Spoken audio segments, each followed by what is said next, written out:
Hello there friends, welcome back to another episode of Generation Tech. My name is Alan. We continue our exploration of the various criminal syndicates in the new game Star Wars Outlaws. Today we continue our exploration of the various criminal syndicates in Star Wars Outlaws that you'll be running into and working alongside, or running away from. It's really your call.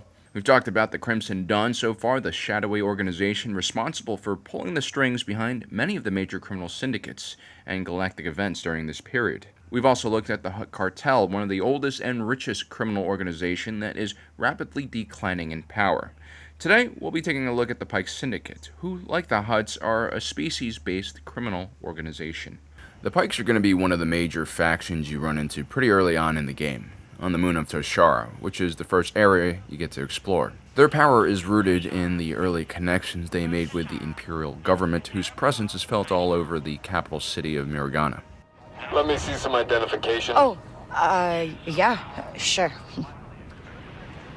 You're Torin Valerio Nup? That's me. All right, move along. But the Empire only has a small garrison out here. It's the threat of reinforcements from their galactic fleet that allows them to maintain some semblance of control.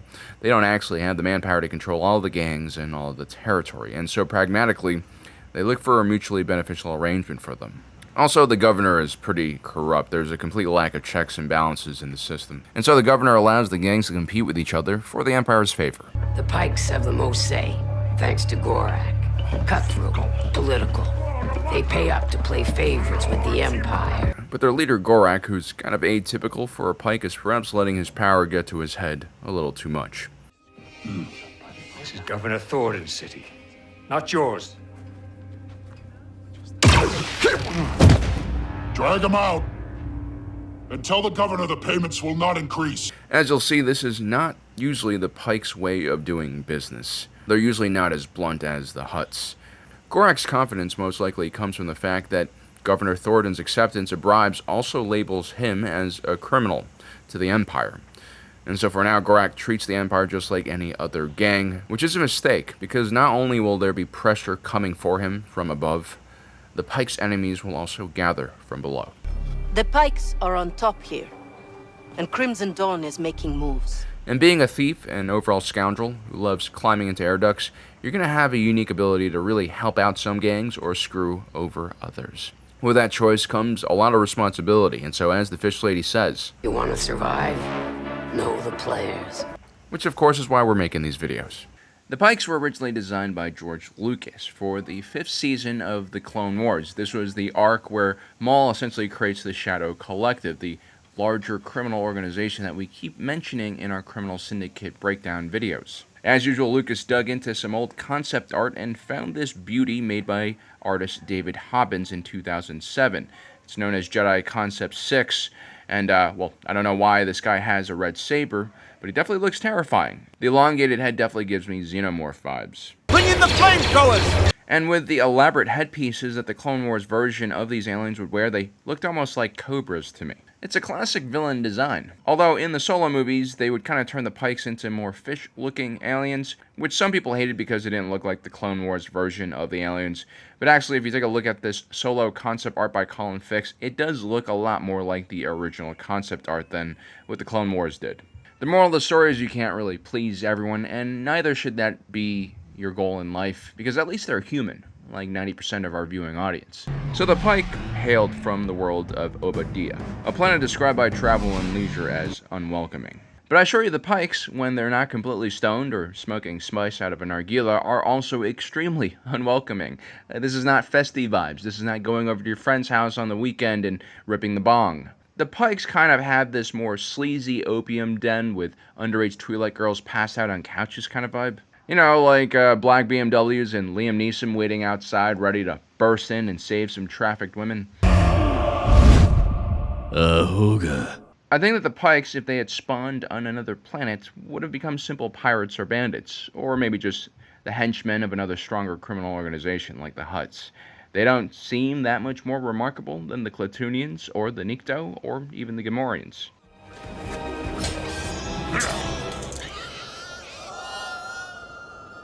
Okay, maybe they're smarter than the Gamorreans, but, you know, unlike more creative and successful criminal organizations, The Pikes focused on just one industry, spice running. And this is very much because of the fact that Obadiah is in the Kessel system, home to the famous Kessel Run through the Acades Maelstrom. You know, the thing that Han Solo always brags about? You've never heard of the Millennium Falcon? Should I have? It's a ship that made the Kessel Run in less than 12 parsecs. He did it in less than 12 parsecs because essentially he flew in a straight line through a gigantic debris field instead of following the normal winding 20 parsec route. It wasn't so much about speed as much as him being an idiot and having a tough ship. That run is also why the Millennium Falcon looks so banged up.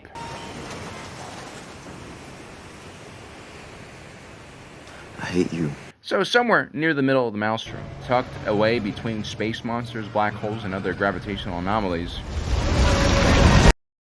was the idyllic world of Kessel. I mean, sure, one half of the planet was a hellish-looking landscape with gigantic pit mines and acidic pools of what I can only imagine is Logan Paul's prime drink. Mining colonies are the worst. But if you take a look at the southern hemisphere, it's actually kind of nice. Lush forest, temperate weather, a great place to build a countryside dacha. This place is beautiful. Beautiful for King Yoruba and his fancy subjects, not so much for all the slaves working in the pit mines. You see, it's theorized that the Acades Maelstrom, which constantly storms around the planet, is constantly depositing minerals, gases, and other cosmic debris onto Kessel, which in turn has made the planet extremely rich in minerals and fertile. King Yoruba basically leases out land to various organizations so that they can mine all of these materials. And these organizations range from the Zygerian slavers to even the Galactic Empire at one point. And of course, the Pyke Syndicate. Their operation mainly yielded two things. One is Kessel Stone, and the other thing is the extremely rare and powerful fuel source known as coaxium, which is honestly even more profitable to mine than spice. And if it weren't for the Pike's deadly allergy to the atmosphere, they might have completely taken over the operations on Kessel, but since they need to wear uncomfortable breathing masks and pressurized suits to survive on the surface of Kessel, they're more than happy to use intermediaries as well to extract resources from this planet. So the Kessel Stone basically is turned into a very powerful powder that's a narcotic substance. And the Pikes would process that and then hire smugglers to transport either to Obadiah or directly to Coruscant, to the powerful crime families that distributed the illicit drug on the streets. Basically, the further away from the outer rim and closer to the core you get, the more you can sell this stuff, the more it's worth. The Pikes had their own ships and pilots, but more often they would just hire captains like the Martez sisters and let them take the risk of avoiding judicial forces and inspections. Actually, Ahsoka Tano also hopped onto that ride once as well. I guess once you leave the Jedi Order, your skill sets aren't really suited for much other than being muscle for a drug run.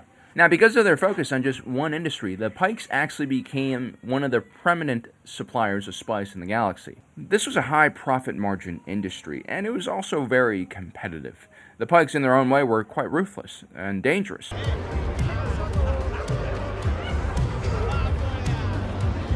Wait! You forgot your Katona!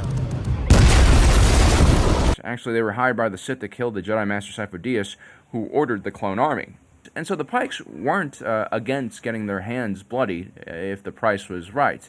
But at the same time, they're a pretty practical and rational organization, I would say. They didn't really act out of emotion. They're very business-minded in how they approach things. And part of the reason is the Pikes kind of depend on the other cartels for their business to run smoothly. For instance, if you take a look at the galactic map, ships from Kessel need to bypass Hutt space in order to get to Coruscant and the core regions in the first place. And so you have to pay the Hutt cartel for a passage through their territory, or you risk your ships getting stopped and basically hijacked by Hutt pirates or any kind of other criminal organization working in that area. You also need the Hutts or maybe the Zygerians to find and acquire slaves to work in your mines. Slavery was illegal and outlawed in the Republic. It wasn't exactly easy to acquire them. The Jedi and the judicial forces heavily frowned upon abducting people in the space lanes or raiding villages and pillaging them. And then there was also the actual mining process. The Pikes weren't really miners at all. They weren't species known for doing these things. They processed and sold drugs. And so as you can see, the Pikes were very particular about the kind of work they did. And they didn't do a lot of the more heavy lifting kind of stuff. They were kind of chill. I cannot remember the last time a Jedi came here. Many years it has been. Notice how when people are in spice, they kind of talk in the same way that Yoda does. And like no one in Yoda's species talks like that. Whatever you have done, you can make up for it now by bringing him to justice. So yeah, the Pikes were opportunists, like most criminal scum in the galaxy. But they also preferred high-profit margin businesses like spice running and avoided conflict whenever possible because they weren't exactly the most competent or deadly when it came to soldiering. And so when the Shadow Collective formed under Maul, the Pikes were one of the few syndicates that Maul didn't have to threaten to join. As a matter of fact, they sought him out and asked for membership. The Underworld's a small community. I have no desire to oppose you.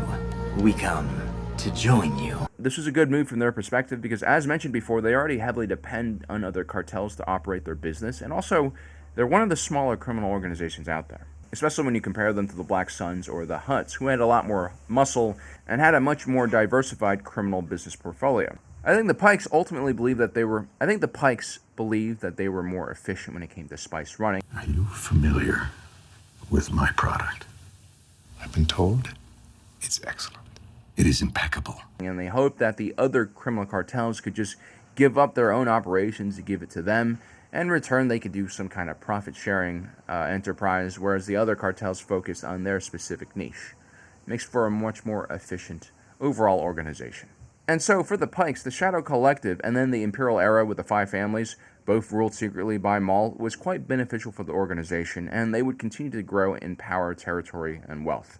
They would also become much more bold with the support of the other cartels and expand their operations to new areas and markets. We see the Pikes during the Bad Batch cutting deals with the Durant crime family and operating on Ord Mantell. And when Jabba the Hutt gets found dead, most likely from autoerotic asphyxiation, which is kind of embarrassing, he was the last major Hutt leader, the Pikes wasted no time in seizing his territory and running spice across the Tatooine desert. Although, again, their fighting skills were no match for just a ragtag group of randoms led by the bounty hunter Boba Fett, and they would eventually lose that operation. And so when we see the Pyke Syndicate in Star Wars Outlaws, understand that this is a group that is willing to reason with other gangs. They're willing to pay for protection and will avoid conflict if necessary. Pride be damned. Although this specific group of Pikes that we see in the game is going to be led by Gorak, who seems a lot bigger and more roided out than most Pikes I've seen. And so, maybe the culture of this specific group might be a little different from your baseline Pike groups. But remember, even if the Pikes seem organized and numerous, they're definitely going to be one of the weaker factions in the criminal underworld. I'm not saying you should cross them, but I feel like you shouldn't have to fear them as much as you'll fear, let's say, the Crimson Dawn or the Black Sun. I mean, even the Hutts are kind of scary with their hero unit bounty hunter. So there you have it, guys. I hope you enjoyed today's video. Don't forget to subscribe and hit that notification button down below so you don't miss out on the rest of our awesome content. As usual, my name is Alan, reminding you that my allegiance is to the Republic, to democracy. I'll see you next time.